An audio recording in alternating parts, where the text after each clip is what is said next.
श्री ब्रह्मचैतन्य गोंदवलेकर महाराज की जय. श्रीराम जय राम जय जय राम. श्रीराम जय राम जय जय राम. प्रवचन 25 नोव्हेंबर. विषय वासना इत्यादी सोडून भगवंताला शरण जावे. भगवंताचे अस्तित्व जिथे पाहावे तिथे आहे. भगवंताचे मर्म ओळखायला मी कसे वागावे हे प्रथम पहावे. भगवंत आहे की नाही हे जाणण्याकरता आपल्याला बुद्धी दिली आहे. भगवंत निश्चित आहे हे काहींना अनुभवाने कळले. आपण त्यांचे आप्तवाक्य प्रमाण मानले. भगवंताचे अस्तित्व जर निश्चित आहे तर त्याची ओळख तरी कशी करून घ्यावी.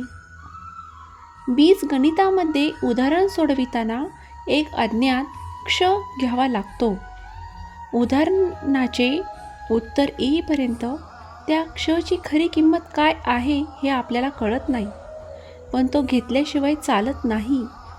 त्याप्रमाणे जीवनाचे कोडे सोडविण्यासाठी आज अज्ञात असा भगवंत आपल्याला गृहीत धरलाच पाहिजे. त्या भगवंताचे खरे स्वरूप जीवनाचे कोडे सुटेल त्यावेळी आपल्याला कळेल. खरोखर जन्ममरणापासून मुक्त होण्याचा मार्ग जो आपल्याला दाखवितो तो खरा आप्त.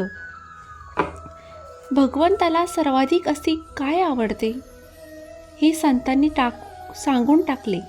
ते म्हणजे आपण विषय वासना इत्यादी सर्व काही सोडून भगवंताला शरण जावे. आपण नेहमी विषयांनाच शरण जातो. भगवंताला जो शरण गेला त्याला जगाची भीतीच नाही उरत.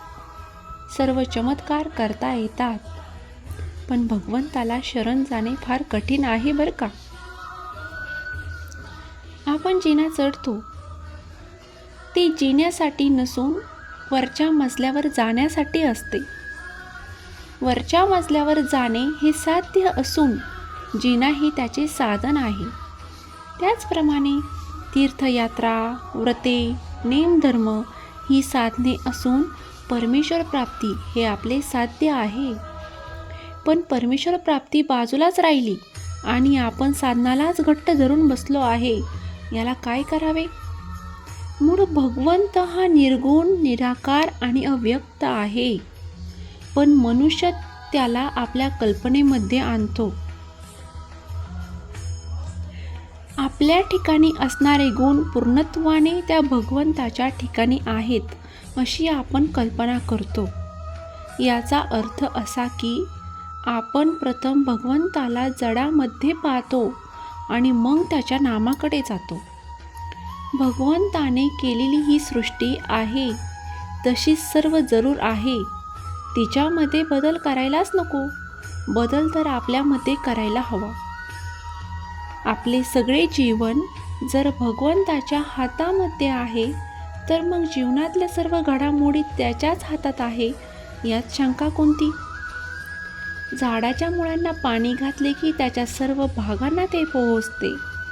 तसे भगवंताचा विसर पडू न दिला म्हणजे सर्व काही बरोबर होते. भगवंत हवासा वाटणे यामध्ये सर्व मर्म आहे. आत्मा हा समुद्रासारखा आहे. त्याचा अगदी लहान थेंब त्याप्रमाणे हा जीव आहे. त्याची ओळख होऊन आत्म्याशी समरस होणे हेच खरे तत्वज्ञान आहे. या आत्म्याचे नित्य स्मरण ठेवून आनंदात असावे. संतांनी नामस्मरण रूपी नाव आपणास दिले आहे. त्यात विश्वासाने बसू. संत कर्णधार आहेत, ते आपणास पैलपार नेतील.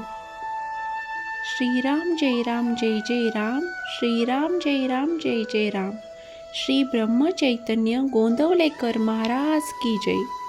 महाराज की जय.